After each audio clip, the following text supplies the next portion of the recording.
বন্ধু বান্ধৱীসকল, অমিত বৃক্ষ আন্দোলন 2024 বৰ্ষৰ বাবে এতিয়া আমাৰ কাম আহি গৈছে গছপুলি ৰোপণ কৰা আৰু গছপুলি ৰুই আমি একপি ফটো লাগে।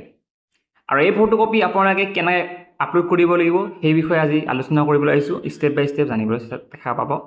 প্ৰথমতে আপোনালোকে কি কৰিবলৈ প্লে ষ্ট'ৰ গৈ পেলাই আপোনালোকে কি কৰক, এই এপটো মানে অমিত বৃক্ষ আন্দোলন যিটো এপ আছে অফিচিয়েল এপটো আপোনালোকে কি কৰক ডাউনলোড কৰি লওক বা ইনষ্টল কৰি লওক।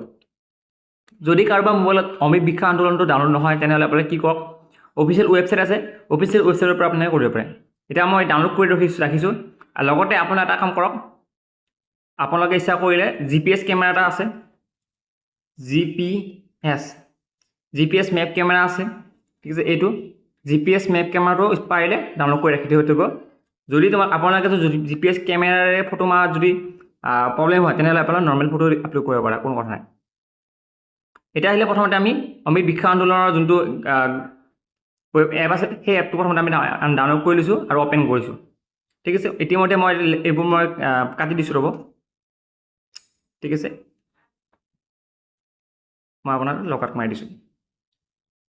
এনেকৈ আপোনাৰ পেজটো কি হ'ব, খোল খাব যেতিয়া আপোনালোকে কৰিব। তাৰপিছত আপোনাৰ এটা দেখা পাইছে, ইয়াতে লগ ইন বুলি অপশ্যনটো আছে, মই দেখাইছোঁ লগ ইন, এইটো অপশ্যন দেখা পাইছে আপোনালোকে লগ ইন তলত আছে। এই লগ ইন অপশ্যনটো আপোনালোকে ক্লিক কৰি দিব। ক্লিক কৰাৰ পিছত আপোনালোকৰ ইয়াতে দুটা বস্তু লাগিব।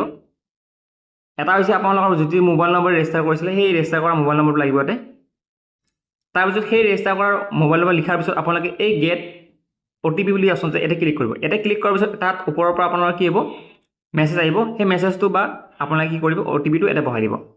ইয়াত বহাৰ পিছত এই কেপচা কোডটো যে আছে 261084, এই কেপচা কোডটো আপোনালোকে ইয়াতে বহাই দিব, এণ্টাৰ কেপচা। তাৰপিছত কৰাৰ পিছত আপোনালোকে লাষ্টত কি কৰিব, লগ ইন অপশ্যনত ক্লিক কৰি দিব, আপোনালোকৰ লগ ইন হৈ যাব, ঠিক আছে। বাকীখিনি প্ৰচেছ মই আপোনাক জনাই আছোঁ বলক। এতিয়া মই কি কৰিলোঁ, মোবাইল নম্বৰটো এণ্টাৰ যোনটো ৰেজিষ্ট্ৰেশ্যন OTP আহিল সেই OTPটো মাৰিলোঁ আৰু এই কেপচা কোড দেখাইছে আপোনালোকে, সেই কেপচা কোডটো মই এতিয়া মাৰি দিছোঁ, ঠিক আছে। এইখিনি কেপচা কোড মৰাৰ পিছত আপোনালোকে মাৰিলোঁ, মাৰি লোৱাৰ পিছত লগ ইনত ক্লিক কৰিলোঁ। লগ ইনত ক্লিক কৰাৰ পিছত দেখক মোৰ নামটো আহি গৈছে, মোবাইল নম্বৰ আহি গৈছে, এড্ৰেছ কি আছে গোটেইখিনি আহি গৈছে।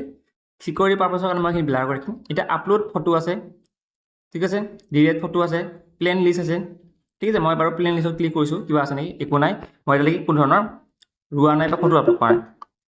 চ' সেইটো কাৰণে মই কি কৰিম, এতিয়া আপলোড যোনটো ফটো আছে তাতে ক্লিক কৰিছোঁ, অ'পেন যোনবোৰ এলাউ কৰিব লাগে, যি এলাউ কৰিব লাগে এলাউ কৰি দিব।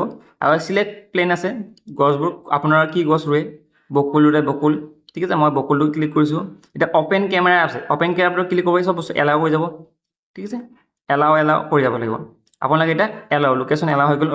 এতিয়া আপোনালোকে জাষ্ট কি কৰিব লাগে, ফটো উঠি পেলাই ডাইৰেক্ট আপলোডত ক্লিক কৰিব পাৰে, নহ'লে আপোনাৰ ডাইৰেক্ট গেলাৰীৰ পৰা গৈ পেলাই অ'পেন গেলাৰী লিখা আছে, এই গেলাৰীৰ পৰা গৈ পেলাই আপোনালোকে কি কৰিব পাৰে, ফটোখন আপলোড কৰিব পাৰে।